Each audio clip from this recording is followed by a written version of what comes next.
Assalamualaikum warahmatullahi wabarakatuh. Kita bertemu kembali untuk melanjutkan pembahasan materi kuliah manajemen konflik dan perubahan. Kita masuk pada bab 8 tentang kekuasaan, wewenang, dan pengambilan keputusan. Pengertian kekuasaan adalah kemampuan untuk mempengaruhi perilaku, artinya kemampuan aktor untuk mempengaruhi perilaku seseorang yang sedemikian rupa sehingga ia beradaptasi dengan keinginan pelaku yang memiliki kekuasaan tersebut. Kekuasaan juga dapat diartikan sebagai kemampuan seseorang atau sekelompok orang untuk mempengaruhi perilaku seseorang atau sekelompok orang lain sedemikian rupa sehingga dapat memenuhi keinginan, niat, dan tujuan influencer atau orang yang mempunyai wewenang. Robert McIver mengatakan bahwa kekuasaan adalah kemampuan untuk mengendalikan perilaku orang lain yang keduanya ingin secara langsung dengan memberikan perintah atau secara tidak langsung menggunakan segala cara atau alat yang tersedia. Kekuasaan biasanya dalam bentuk hubungan, ada yang memerintah, dan ada juga yang diperintah. Manusia bertindak baik sebagai objek maupun sebagai subjek kekuasaan. Pengertian kekuasaan menurut para ahli. Pertama, dari Max Weber mengatakan bahwa pengertian kekuasaan adalah kemampuan untuk menegaskan kehendak seseorang dalam hubungan sosial meskipun ada perlawanan. Dan terlepas dari dasar kemampuan ini untuk memenuhi keinginan sendiri dan untuk menegaskan diri terhadap keengganan yang dicapai. Pendapat yang kedua dari Harold D. Laswell dan Abraham Kaplan mengatakan bahwa kekuasaan adalah hubungan di mana seseorang atau sekelompok orang dapat menentukan tindakan seseorang atau kelompok lain menuju tujuan bagian pertama. Pendapat ketiga dari Barbara Goodwin mengatakan bahwa kekuasaan adalah kemampuan untuk membuat seseorang bertindak dengan khawatir dan tidak dipilih ketika mereka tidak terlibat. Dengan kata lain, hal itu memaksa seseorang untuk melakukan sesuatu yang bertentangan dengan keinginannya. Pendapat keempat dari R.M. McIver mengatakan bahwa kekuasaan adalah kemampuan untuk mengendalikan perilaku orang lain, baik secara langsung dengan mengeluarkan perintah atau secara tidak langsung menggunakan semua alat dan metode yang tersedia. Masih lanjutan pengertian kekuasaan dari para ahli. Yang kelima disampaikan oleh Walter North mengatakan bahwa kekuasaan adalah kemampuan untuk mempengaruhi aliran energi dan uang yang tersedia guna mencapai tujuan yang jelas berbeda dari tujuan lainnya. Keenam dari Lewin mengatakan bahwa kekuasaan adalah kemampuan potensial seseorang atau sekelompok orang untuk mempengaruhi orang lain dalam sistem yang ada. Ketujuh, pendapat dari Osip K. Fletchem. Menurutnya, kekuasaan adalah kapasitas total, hubungan, dan proses yang menyebabkan pihak lain mematuhi tujuan yang ditetapkan oleh pemegang kekuasaan. Kedelapan dari Rogers. Kekuasaan menurut Rogers adalah kemampuan seseorang untuk mengubah orang atau kelompok lain dengan cara tertentu. Misalnya, dalam hal kekuatan dan pencapaian pekerjaan mereka. Tipe-tipe kekuasaan. Tipe yang pertama adalah tipe kasta. Tipe ini adalah sebuah sistem lapisan kekuasaan dengan garis pemisah yang jelas dan kaku. Jenis kekuasaan ini biasanya ditemukan di komunitas kasta, di mana praktis tidak ada gerakan sosial yang vertikal. Yang kedua adalah tipe oligarki. Jenis kekuasaan ini masih memiliki garis pemisah yang jelas. Namun, Dasar untuk diferensiasi kelas sosial ditentukan oleh budaya masyarakat, khususnya oleh peluang yang ditawarkan kepada warga negara untuk mendapatkan kekuatan tertentu. Ketiga, tipe demokratis. Jenis kekuasaan ini menunjukkan fakta bahwa kelahiran seseorang tidak menentukan. Seseorang yang terpenting adalah keterampilan dan kadang-kadang faktor keberuntungan. Bentuk kekuasaan. Berikut ini adalah bentuk-bentuk dari kekuasaan. Pertama, influence adalah kemampuan untuk mempengaruhi orang lain secara sukarela untuk mengubah sikap dan perilaku mereka. Kedua, persuasion adalah kemampuan untuk membujuk orang lain melakukan sesuatu dengan diskusi. Ketiga, manipulasi adalah penggunaan pengaruh. Dalam hal ini, orang yang bersangkutan tidak mengakui bahwa perilakunya benar-benar sesuai dengan keinginan pemegang kekuasaan. Keempat, coercion adalah demonstrasi kekuatan atau ancaman paksaan oleh individu atau kelompok pihak lain untuk berperilaku dan bersikap sesuai dengan keinginan penguasa. Kelima, force, yaitu penggunaan tekanan fisik sebagai pembatasan kebebasan untuk menyebabkan rasa sakit atau pembatasan pada kebutuhan biologis orang lain melakukan sesuatu. Karakter kekuasaan menurut Verhoeven adalah 1. Kekuasaan bersifat sengaja karena meliputi kehendak, bukan sekedar tindakan acak. 2. Kekuasaan adalah alat di mana alat itu digunakan untuk mencapai tujuan. Ketiga, kekuasaan bersifat terbatas. Ia diukur dan diperbandingkan di aneka situasi atau dideteksi kemunculannya. 4. Kekuasaan melibatkan kebergantungan. Terdapat kebebasan atau faktor kebergantungan atau ketidakbergantungan yang melekat pada penggunaan kekuasaan. 5. Kekuasaan adalah gagasan bertindak. Ia bersifat samar dan tidak selalu dimiliki. 6. Kekuasaan ditentukan dalam istilah hasil. Hasil menentukan kekuasaan yang kita miliki. 7. Kekuasaan bersifat situasional.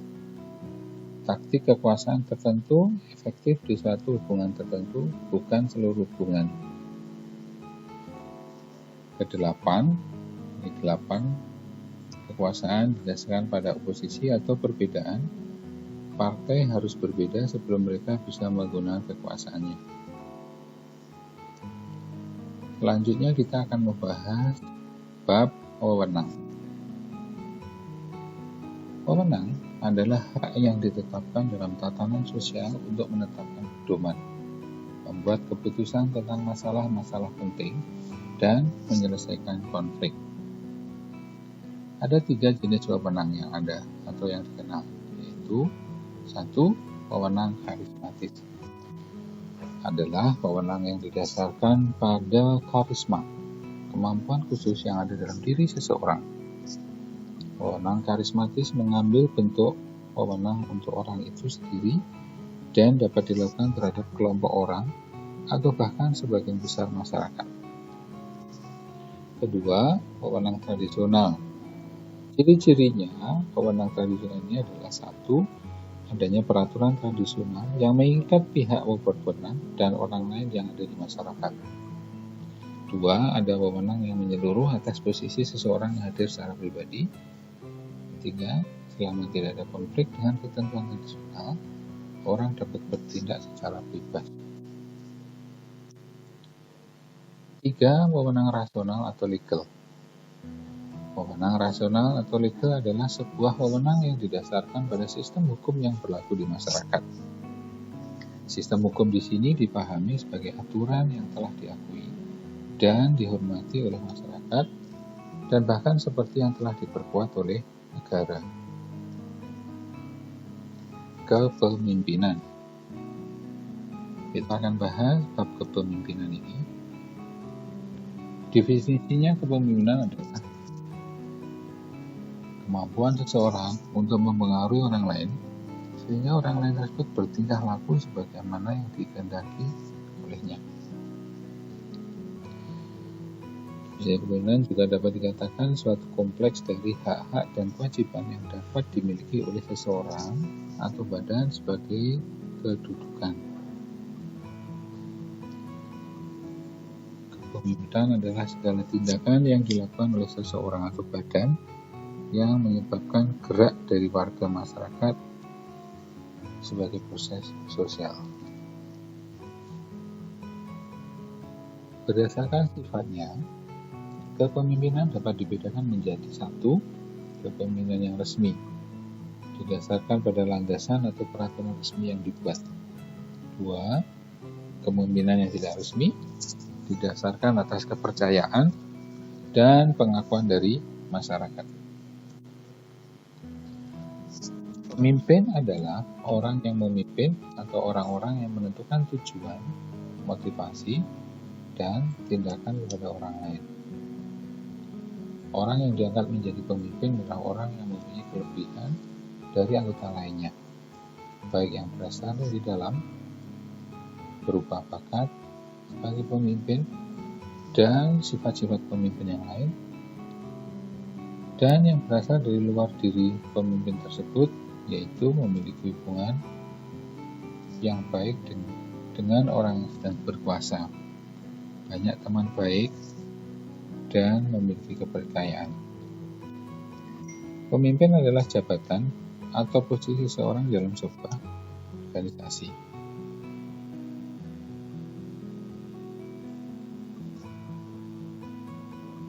Perbedaan kekuasaan dan kepemimpinan.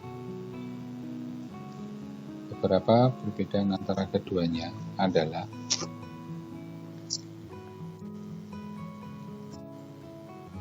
kekuasaan tidak membutuhkan kompatibilitas tujuan, melainkan hanya sekedar menuntut ketergantungan. Sementara kepemimpinan membutuhkan kesesuaian antara tujuan pemimpin dan pengikut mereka.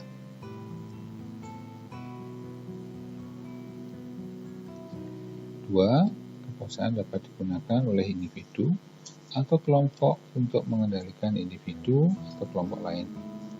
Sedangkan kepemimpinan hanya berfokus pada pengaruh ke bawah dan meminimalkan pola pengaruh lateral atau paralel dan ke atas. 3. Untuk mencapai kepatuhan, kekuasaan menekankan taktik yang digunakan, sedangkan kepemimpinan lebih menekankan gaya interpersonal. Kekuasaan atau power. Kekuasaan adalah kemampuan untuk mempergunakan kekuatan. Perbedaan kekuasaan dengan wewenang adalah kekuasaan berupa kemampuan, sedangkan wewenang adalah hak untuk mengambil tindakan yang diperlukan agar tugas dan tanggung jawab dapat dilaksanakan dengan baik. Atau kekuasaan yang secara asli melekat pada jabatan yang diduduki oleh pemimpin.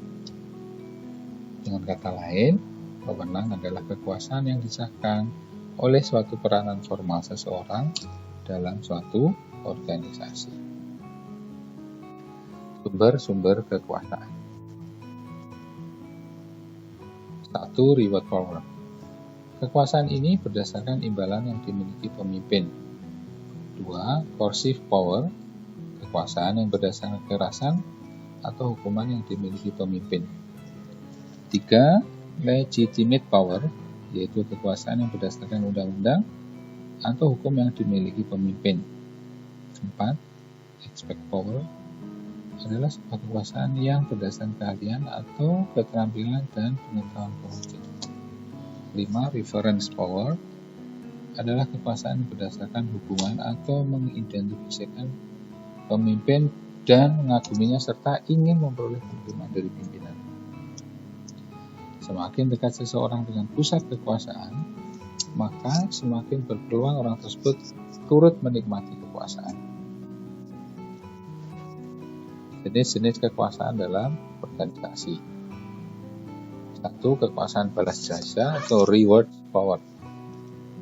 Jenis kekuasaan ini adalah kekuasaan yang digunakan hadiah atau imbalan untuk mempengaruhi seseorang yang bersedia melakukan apapun yang diinginkannya. Kekuasaan ini dapat berbentuk gaji, upah, bonus, promosi, penghargaan, pengakuan, atau penempatan tugas yang lebih menarik. Kekuasaan ini juga memungkinkan seseorang pemimpin untuk menunda hadiah sebagai hukuman jika bawahannya tidak melakukan apa yang diperintahkan kepadanya. 2. Kekuasaan paksaan atau coercive power. Sebaliknya, kekuasaan jenis ini menggunakan ancaman atau hukuman untuk mempengaruhi seseorang yang bersedia melakukan apa yang mereka inginkan. Kekuasaan paksaan ini adalah sisi berlawanan atau negatif dari kekuasaan kompensasi. Contoh-contoh dari kegagalan untuk mengikuti arahan termasuk mengeluarkan surat peringatan, menurunkan upah, kehilangan, dan bahkan pemutusan hubungan kerja atau pemecatan. 3. Kekuasaan rujukan atau referent power. Kekuasaan rujukan ini adalah kekuasaan yang diperoleh atas dasar kekaguman, karisma, dan kepribadian seorang pemimpin. Misalnya si A, yang menuntun banyak orang karena keberbedaan dan karismanya. Keempat, kekuasaan sah atau legitimate power. Kekuasaan sah ini berasal dari posisi resmi yang dipegang seseorang, baik itu dalam organisasi, birokrasi, atau pemerintahan. Kekuasaan sah ini adalah kekuasaan yang diperoleh melalui konsekuensi hierarki dalam suatu organisasi. Seseorang dalam posisi ini memiliki hak dan wewenang untuk memberikan perintah dan instruksi kepada bawahannya, dan bawahannya berkewajiban melaksanakan instruksi yang diberikan. 5. Kekuasaan keahlian atau expert power. Kekuasaan keahlian ini didasarkan pada kompetensi atau kemampuan seseorang. Seringkali seseorang dengan pengalaman dan keahlian memiliki kekuatan ahli dalam suatu organisasi, bahkan jika orang itu bukan manajer atau pemimpin. Orang dengan keterampilan ini umumnya mempercayai manajer mereka untuk membimbing karyawan lain dengan benar. Demikian pembahasan kita pada materi wewenang dan kekuasaan yang kita bahas pada kesempatan ini. Kita akan ketemu lagi pada pembahasan materi-materi berikutnya. Terima kasih. Assalamualaikum warahmatullahi wabarakatuh.